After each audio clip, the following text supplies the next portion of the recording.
Hello, everyone. Welcome back to the Think Catalyst podcast. We have a special podcast today because for the first time, we have a guest joining Vivek and myself. Happy to have Juan Diez. He is the CEO of Havas Group here in Mexico. And welcome, Juan, to the Think Catalyst podcast. Thank you, Ricardo. Thank you, Vivek, for inviting me as the first special guest. I've been hearing your podcast and I'm a huge fan. I think it's crucial for our industry to have these platforms to let everyone know what we do, our concerns, and how advertisers and the rest of the industry and stakeholders can get the best out of us, the agencies and marketing service providers. So I'm delighted to join you guys, and I hope we can have an enriching conversation. I'm sure it'll be fun and it'll be very productive. And this the subject we're going to talk about is very much on the table. So Love that let's go. intro, Juan. I really love that intro. Excellent. You already got us going and into the mood. Before we go into the subject, and we'll talk about the agency full service offering now with you, because it's one of the things that you are promoting and you are bringing to the market in a very effective and a very interesting way. Take a minute to just introduce yourself. Give us a little bit of a bit about your background. Many people know you, but our audience would love to know more who you are, what your background is, and anything interesting about you that we don't know, maybe. Great. So I'm Juan Diez. I'm Chilean. I've been in Mexico for the past 12 years. Before joining the agency side, I was in the publishing industry, digital publishing, when the internet was another thing in those moments. We built with some partners a digital publishing company that was the competitors to, in those moments, print magazines. Then we sold it to Metro International, the Swedish company, the Swedish free newspaper company. And afterwards, I took some time off, and eventually I did a consultancy piece for a media agency, and I entered the agency world through media, which made sense because I was in publishing. And even though I told myself probably 15 years ago I would never do agency, here I am 12 years later on the agency side. I had several positions at IPG. I joined Havas 3 years ago with a different challenge. In the case of IPG, I was in charge of their media agency holding, and here in Havas, I'm in charge of the village. The village is basically all our agencies, both media creative, business consultancy, e-commerce consultancy under the same roof, and working on an integrated and converged way. Excellent. I didn't know about your publishing background. That's very, very interesting. Very, very interesting. And now you run the big show in with Havas in Mexico. That's fantastic. That's fantastic. I'm sure all of that experience has a lot to do with the offering that you guys are bringing forward, and want to disrupt the market and do something different. Yeah, absolutely. And basically what we're doing right now is we relaunched our creative offering. When I joined Havas a month before, our executive creative director had joined, and we had a very interesting conversation where I told him, you're a super asset. He has a big track record on big creative agency, and I told him that I wanted to build something big that could really converge with our media offering, and that otherwise we would just split roads, and he was into the challenge. And 3 years later, we have 120 people, big blue chip accounts, and I think that we found a right balance between being a digital agency that knows the craft. We do a lot of TVCs and big campaigns, but also we have a digital heritage, even though it was built by but people that came from the craft, from the legacy business. But I think we found the right balance between not being a digital boutique and not being a big idea agency, and it's really working and permeating in the market. Also, we have a lot of clients where we have both the media business and the creative business.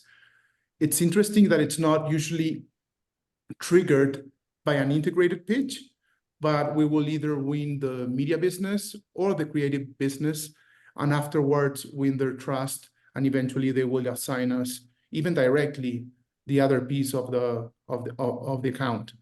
And that's where the magic happens. There are synergies, both on value, on costs, on delivery, and it's been very interesting road. And I must say, I was a little bit skeptic about the integrated model. I tried it before on a different scale, but now it's really working, and I think it also has to do with the moment in the industry where marketing teams are getting leaner. The level of sophistication regarding data, for example, it's huge, and data touches everything, not only the activation piece, but also the asset creation and insights for our big campaigns. So it's a very refreshing moment in the industry and for Havas in Mexico, which after 10 years of promoting its village model, which is having all the capabilities in the same roof, it's starting to permeate in Mexico. It's interesting. Vivek and I started in this business when the agency, had a media department and a creative department and production, and it was really one offering. Holding companies were beginning to start, and then about 25 years ago, the media agency separated from the original agency, and we've been working with more specialized services, but it's starting to come back. And I think Vivek has a few thoughts on that as well here. Yeah, I've spent the last 20 years doing training with advertising people, and sometimes I say something about what used to happen in the year 2000 or gasp last century, and people will just stare at me blankly and they won't know what the hell I'm talking about. So I think in this case, we're talking about the return of the full service agency when a lot of people have never lived in an environment where a full service agency actually existed. Yeah. So I think it's important to point out that 25 years ago, we didn't talk about full service agencies. We talked about agencies that did everything, right? And then when media and creative split apart and the internet came and social media came and all the specialists came and everything fragmented, that's when we started remembering fondly some entity that would do everything, and we started calling it the full service agency. And I think there's a level of frustration on the client side of dealing with a bunch of different players with different priorities and different P&Ls, and they want a one-stop solution. And I think that's what's driving the reappearance, the resurrection of the full service agency. Yeah, sorry. No, go ahead. Oh, and even though there are a lot of high-level reasons for the synergy, some of the biggest drivers for marketeers to choose one-stop shop are fairly simple. For example, time management, as you well said, having 3 or 4 or 5 status meetings a week just doesn't make sense. The second one would be strategy, because if you see, when we talk about, for example, media strategy, media planning is, good media planners are very tactical people, are highly tactical. And the media strategy is just a few decisions that strategic decisions, but not a strategic plan. They're strategic decisions. You choose towards a media plan. And for clients, especially media specialists, inside advertisers, media strategy means different things for them. It could be a negotiating strategy. It could be understanding of the consumer and the touch points they need to reach them. It could be just basic tactics on how to optimize either reach or their business goals. But then when you talk about creative and you see comms planning, it's a lot broader picture. But the thing, and when you talk with digital boutiques, they talk about digital strategy. The thing is that if you have too many strategies, you don't have a strategy.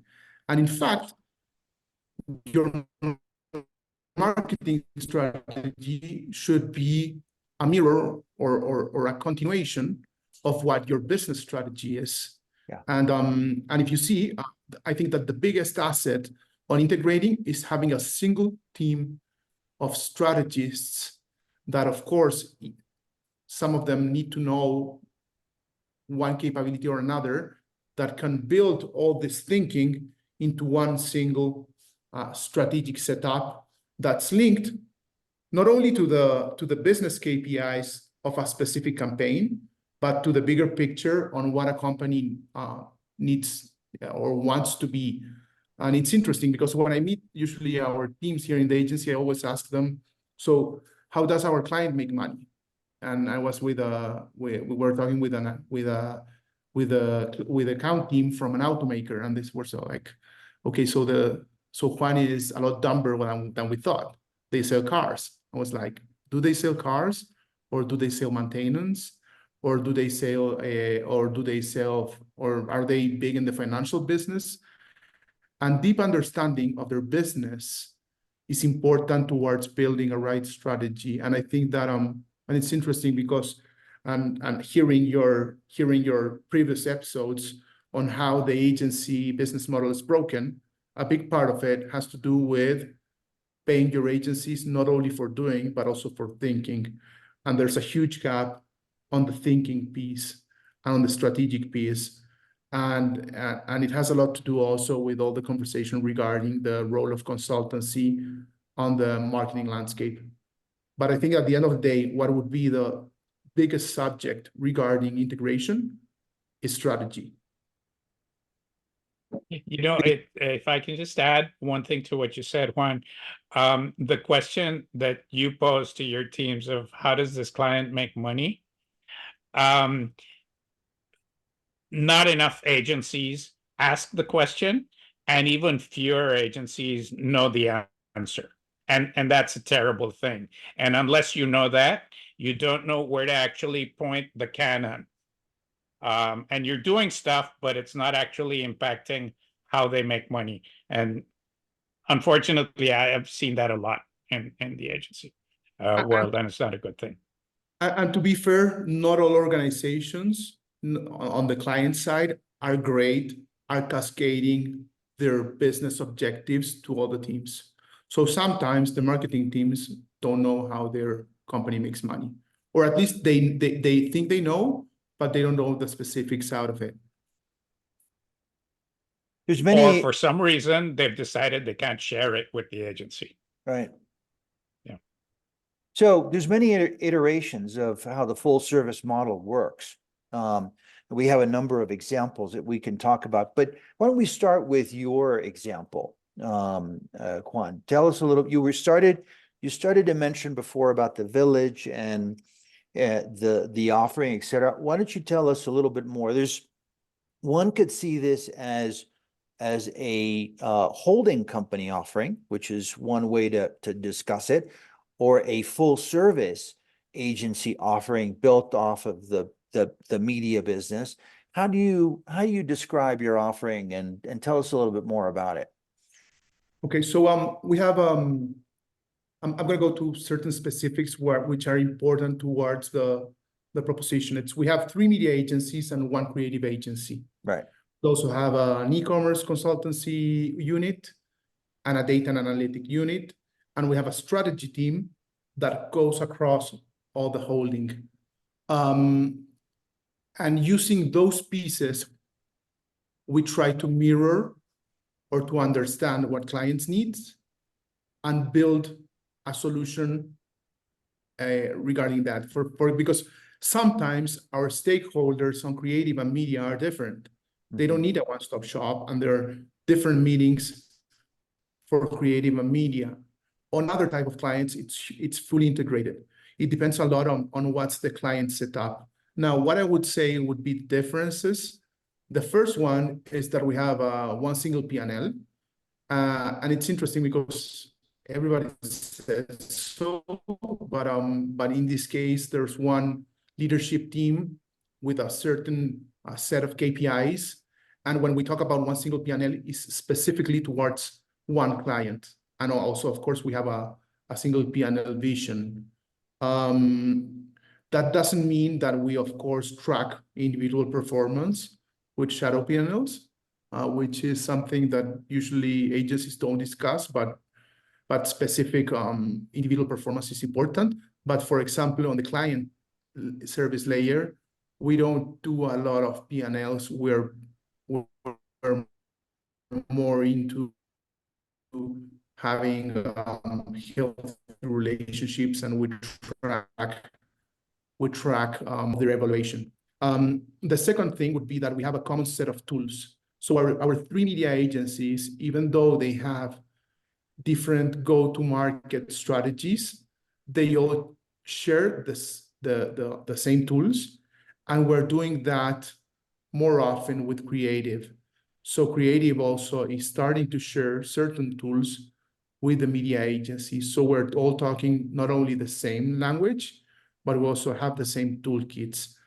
And then when it comes to our data tech stack, we also use the same. So it's also the same language. And finally, both creative, media, business consultancy, e-com, data, they all share the same room on our governance. So basically, it doesn't matter if we're doing well in one business or bad on another. It all impacts their individual performance, because the collective performance is on top of the individual performance. Now, having said that, and it's interesting, even though I share with you that I think that certain components of the remuneration is broken, agencies are still a super healthy business, and it's not something. The fundamentals are super basic. It's basically having happy clients. If you have happy clients, you build trust. If you build trust, you can have stickier relations with them, which means doing upselling of different capabilities, which are not also only good news for the agency, but it's good news for the client because they have an integrated offering, and there are also cost synergies behind it. So it's a very it's a very novel business where basically if you do well your work, which of course has a lot of caveats, but it's basically having stickier, trusted relationship with advertisers. You get well paid, and that ends up on your bottom line. Of course, there are other caveats, and in markets like Mexico, for example, you need economies of scale. And there's also the relationship component. Mexico is still a market where relationships are important. Almost all markets, relationships are important, but I think Mexico has an over-index over the rest of the markets. But that's basically it. Having the right set of people motivated that can work in teams that have a collective mission regarding both our business and our clients' businesses. And there's no secret sauce. It's having happy clients that can trust us, where we can try to do our best job, but also having them and us empathy towards each other's needs. But this kind of responds to the first law of business, where if your product is perceived at a higher quality than its competitors, you should be able to command a better price. And I think seen that way, it makes all the sense in the world. When we talk about the industry, at least I tend to criticize the focus on not so much delivering the value as in lowering the price. That's everywhere, and that to me is a suicide mission. But interestingly enough, two comments. The first one, and again, I'm an old guy and I like to reference what happened last century, but in the old agency model, the owners of the relationship typically were the account management guys, or in some cases, the creative guys, who held things together. And now it seems to me that under the model you're talking about, clients come to you for your media know-how, and the media and the data expertise that you have is sort of the thing upon which everything else, all the other services are added on. Would that be a fair way of looking at it? No, I don't think so. Right now, our core offering is not creative or media. It could be any of the two, and eventually we do upsell on the other side. So it's interesting because the first thing is that the account director profile has changed. It's more and more somebody that needs to know the client's business and have more a view and a knowledge on business consultancy. And also the knowledge they need to have, it's a lot broader. They need to at least have superficial conversations regarding business, regarding data and technology, regarding media, creative or communications, eventually PR, influencers, which is something that could sit on any of those other services. So probably the account people more and more need to mirror the marketeer's mind, more than just having relationships and then being trafficking information and project management. Now, regarding where media gets in an organization and creative gets into an organization, it's quite different. For example, CEOs usually don't see media plans. They don't care about media plans. Sometimes some of them will be involved during the budgeting sessions and eventually on big upfronts, and that's it. But most CEOs want to see every single TVC that goes on air. Yeah. So when it comes to creative, we have higher level contacts than when it comes to media. Now, if you have both, and then you are working towards not only the communications challenges and marketing challenges, or well, some of the marketing challenges, the ones that really trigger and move their business, is when you're having higher level relationships. But it's in the blend where you can find the way to sync with an advertiser. To be sincere, and that's something that's probably not politically correct, is basically all holding agencies have the same product. They have a strategic process. They took a decision on their data stack, either to buy it or to rent it.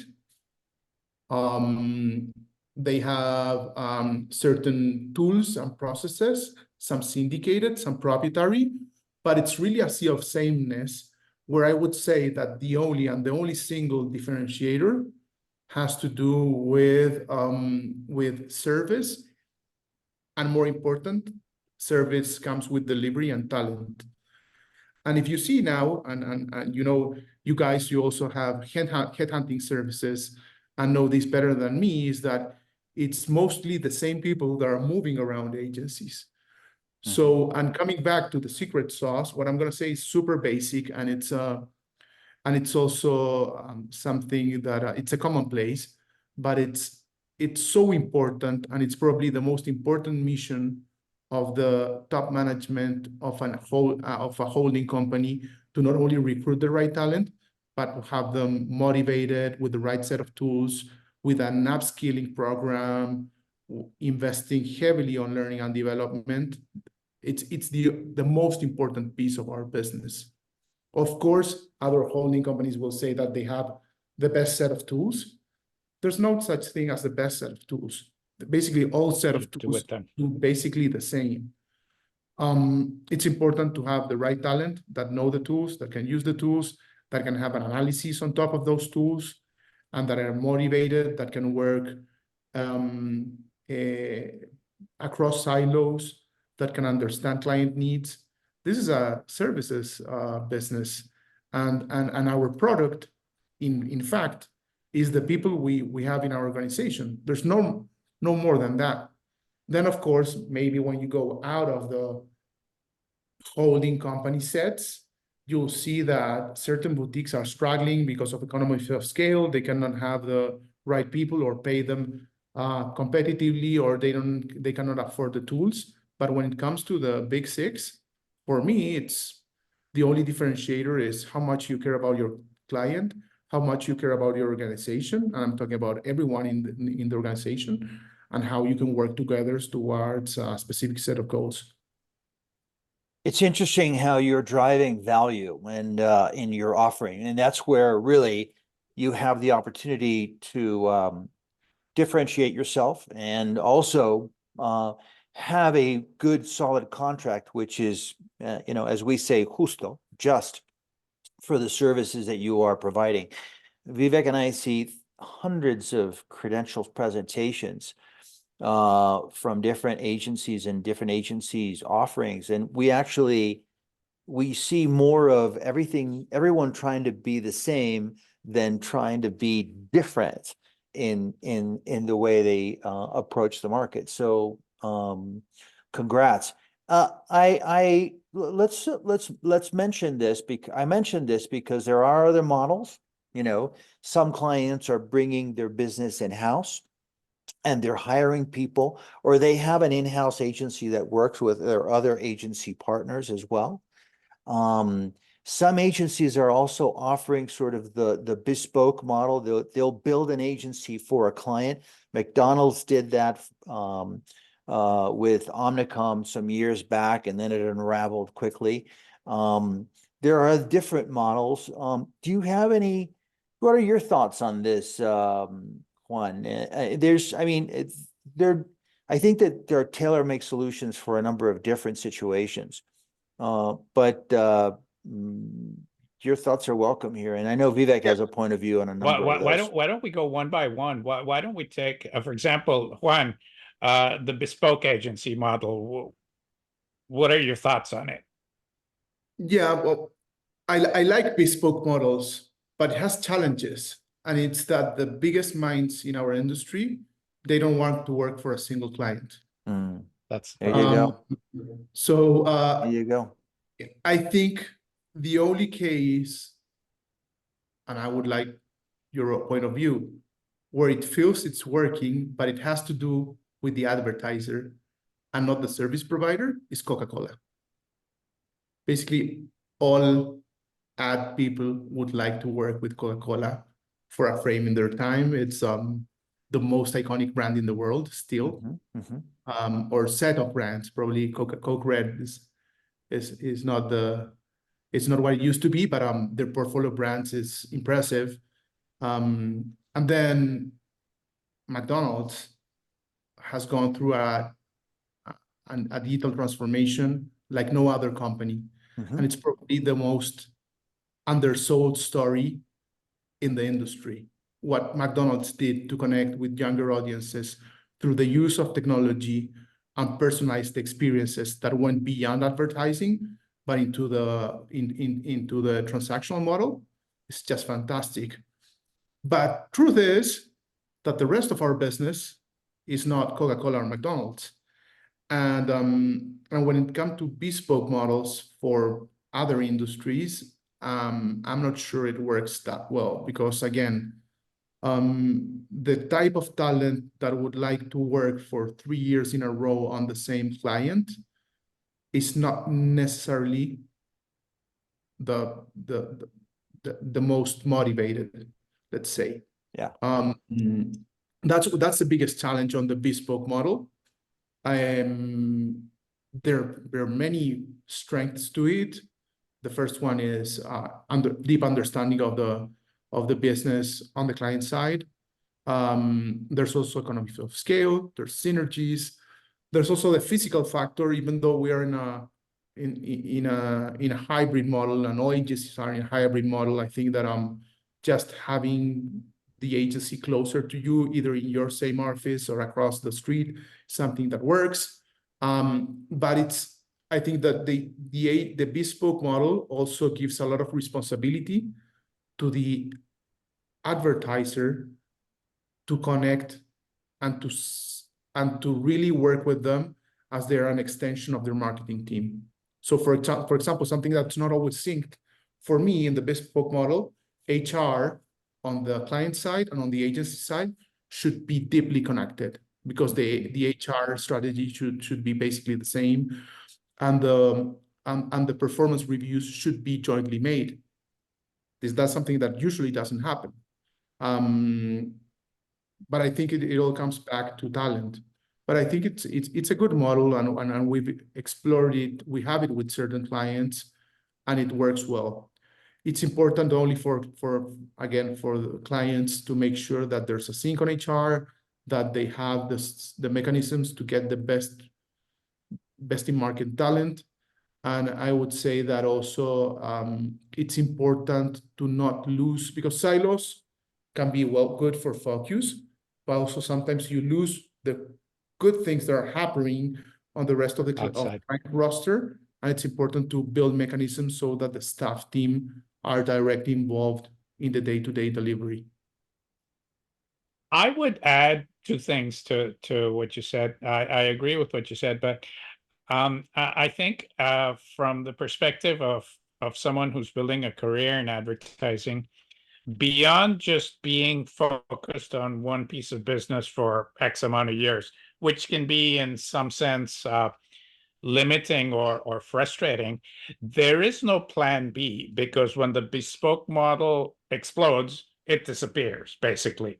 So, for example, in the case of McDonald's, what they did with Omnicom was there for 2 years, and then it just disappeared, and all those people who worked there were left hanging.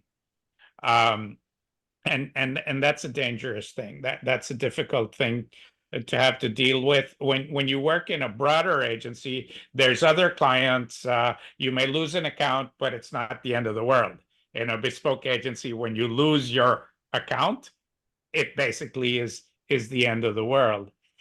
And that's a bigger challenge. Sorry to interrupt you, but that's a bigger challenge, especially in the US.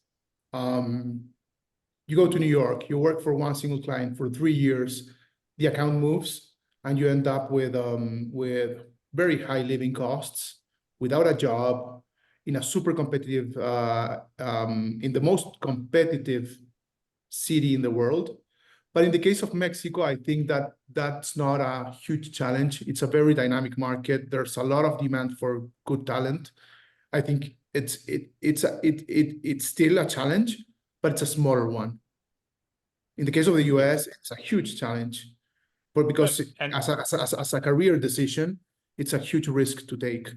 Yeah, of course, and since it was not a success, that can also be seen as some sort of black mark in your on your resume. But I think the other thing, and this is being probably a little bit more controversial, is that it's hard for a bespoke agency, because they are so dependent on one client, to actually challenge, push back, and in a positive sense, argue with the client. There is more the tendency to take orders. And I think I'm a big believer. One of the big responsibilities of an agency is to bring an independent perspective to the client, because the client has enough groupthink within his own organization. Within his own organization, few people will say non-acceptable or non-orthodox things. And part of the agency's job is to challenge them.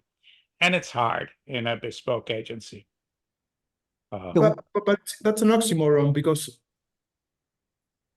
having a strong point of view regarding regarding a client's campaign or marketing strategy is something that almost all clients will feel there's value out of it. The thing is that also pushing a strong point of view requires sensibility, requires deciding with whom, requires timing, requires also accountability with regard to your point of view. So I think this is our point of view, and this is what we should do, and this is when we can get it done. But I think that the biggest risk is not to have a point of view. If you don't have a point of view, you are losing your account on 3 months, 1 year, 3 years, but you're losing it for sure. Yeah. If you have a strong opinion, you will get further, definitely. And you will have a more motivated team that knows, that has a seat in the table. The thing, and the most important thing, is that sometimes people confuse opinions with just throwing a specific point of view without taking into account timings, stakeholders. You have to choose your battles, and that's the most important thing. It's, for example, something that we're talking about a lot about in creative. It's now that being super bold seems to work, or at least it's award-winning. What we try to do is we go with a super bold idea. If the client push back, we will just make it milder. But if the client pushes back again and really wants something to be done, we'll also say, okay, well, we can do that too. Let's just put the perfume bottle, the model, and let's do the photo shoot. It's okay with it. We're okay with it. Because there's a small line between having an opinion and being stubborn. Absolutely. Vivek, what are the just other models that we were looking at as well? Because the other one that's come up significantly, and we've seen it, is the in-house model. But agencies are now, it's not just in-house, there are corporations are investing in agencies who are out there, and some of them are actually not just working for their owner, but they are bringing their offering out to the market themselves. The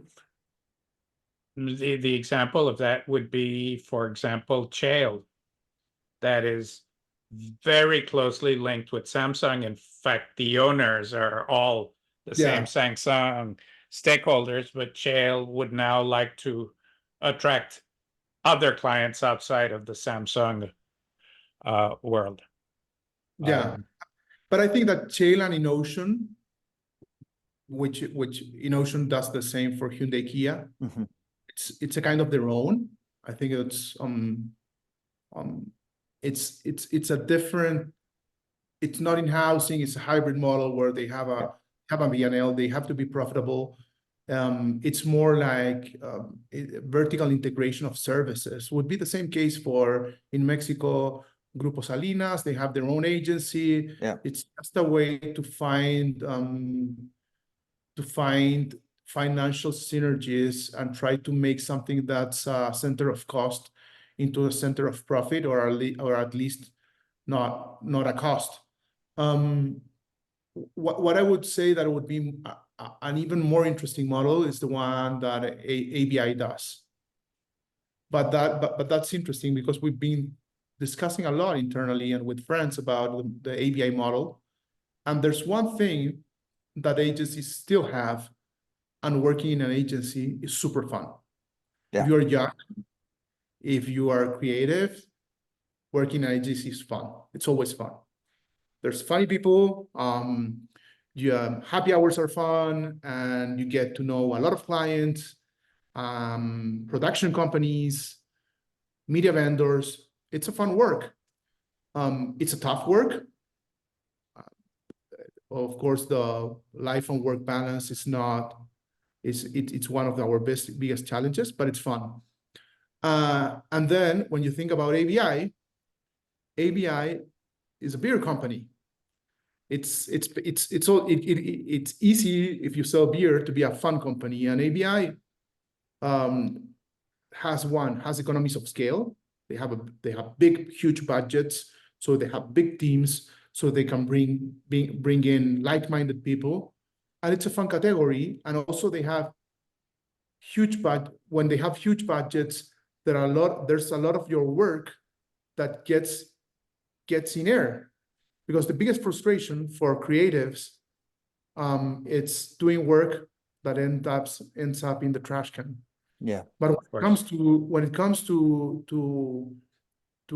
brewers or beer companies, they they have volume, they have margin, they have big budgets.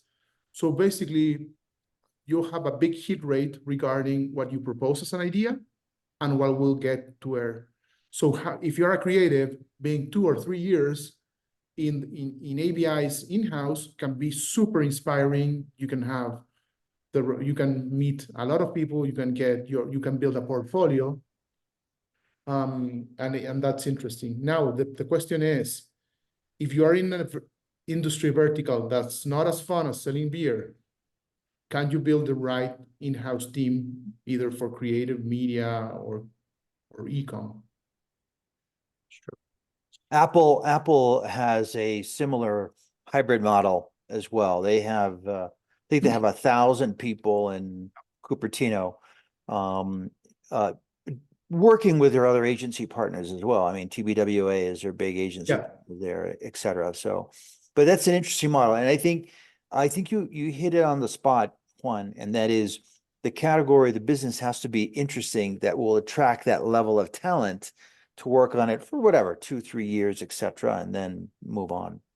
So, But I do think you have to watch out.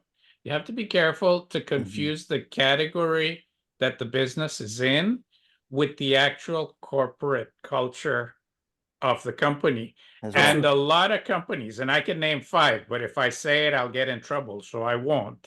But there's a lot of companies that to the outside world, it's all light and fun and happiness. And inside they run like the Nazi party.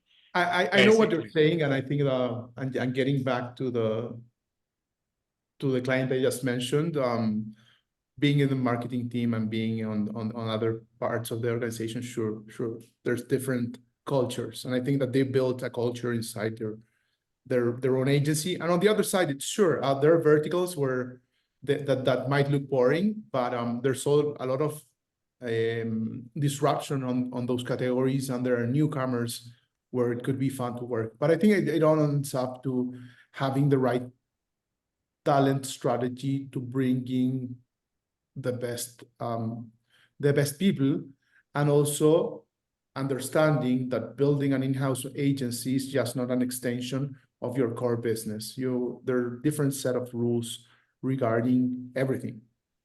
But yeah, absolutely, Vivek.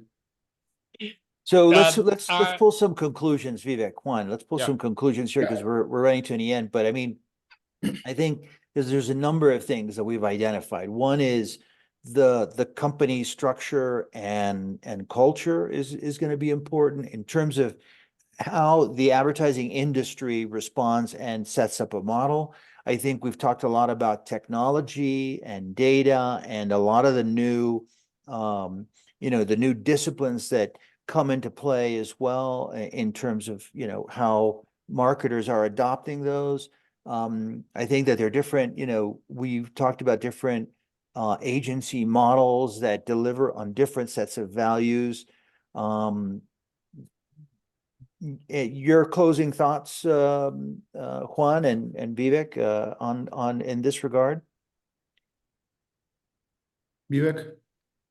Well, I think the driver of this recomposition is client frustration with dealing with different suppliers, different P&Ls, and having been a client myself at some point in time, and being an agency guy as well, I know that when the client is present with his 4 agencies, they all smile and promise to work nicely together. When the client turns its back, the knives come out, right? And clients are aware of this, right? So I think the client frustration dealing with this mess and the politics and the different P&Ls is the driver of this. So I think that there will be a significant level of recomposition of the full service agency. If I were to bet on one of the models that we've talked about, quite honestly, I would put my money on the model you're building, Juan, because I think it's the most sound in terms of actually delivering what the client is asking for, and particularly the fact that it has one P&L. A lot of people say they have it, but if it's really one P&L, I would put my money on that one moving forward. But there's not one solution to every problem. So maybe at the end of 5-10 years, there'll be 2 or 3 different solutions. But I certainly think yours is one of them. Great, thank you. I hope it is. But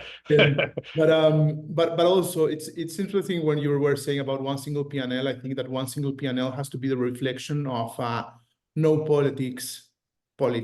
Yeah. The P&Ls have a lot to do with internal pressures and politics. And what I think our biggest differential is that even though we're a publicly traded company, there's a family behind it, and we are looking for the mid to long term more than just quarterly results.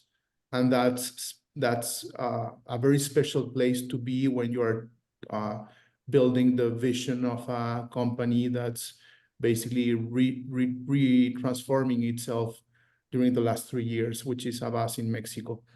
And that's just my last. That's my small in-stream commercial. My plug. No, but getting back to the different agency models, I don't think there's a right model.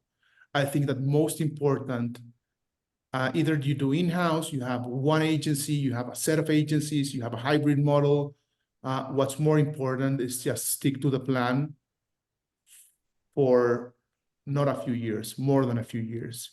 So it cannot be that an advertiser just changes its whole marketing setup and landscape when it changes its CMO every 18, 24, 36 months. Either it doesn't matter if you have an agency, 2 agencies, 3 agencies, or an in-house agency, you need to stick to it for 5 years. Otherwise, you cannot get job well done. You won't get the best performance. And even and clients, sometimes clients that are not in our roster, not my clients, but friends who are clients, they call me that they are upset about their agencies and they want to do a pitch. And I ask them how much time they've been with them. And it's 2 years. I'm like, you need to fix it, man. You cannot just pitch for 2 years. And if you see, it's when advertisers, they pitch once and it doesn't work. If they pitch twice, they usually need to move over to another job. It's a two-way street, and that's why it's also super valuable, the services you provide as consultants, not only on pitches, but also on trying to fix relationships between advertisers and agencies. I think that we are in a moment in Mexico where there are not such thing as bad agencies. I think that we're in the best version of what the agency landscape would be. There are super good independent agencies. I think that the 6 holding groups are doing well in a market that it's a global miracle regarding its macroeconomics. So I think that we're definitely in the best version of our industry today, working more than ever with more demanding clients than ever, but having fun and working in an industry that gives us back a lot. Juan, what a gift to have you here with us this morning. Your point of view, your thoughts, telling us a little bit about what your mission is and how you're bringing and delivering value to the market. It's so important. What agencies, media, creative, digital are doing is they're moving the economy forward. I mean, you know, we are behind, brands and sales and, you know, the consumption of products in different in the economy. So fantastic to have you. Your point of view has been very, very refreshing. Thank you, and you know, best of luck going forward. We'll touch base with you in a couple of months to see how you're doing. You've done terrific over the last 3 years. Congratulations. I think you have a fantastic model, and thank you for being with us this morning. And thank you for your time, and have fun with the next guests. I'm sure it's going to be the second stage of the Think Catalyst podcast. I'll keep on as a fan. I'm sure it's going to be super inspiring to have the vision of different stakeholders in the industry. So you set the bar really high, Juan. But one thing I want to say, thank you for the message of hope for the industry, because we don't get that often. So I'm an optimist. There you go. Well, thank you. Have a great day. Take care. Thank you, Juan. Bye. Bye-bye. Bye.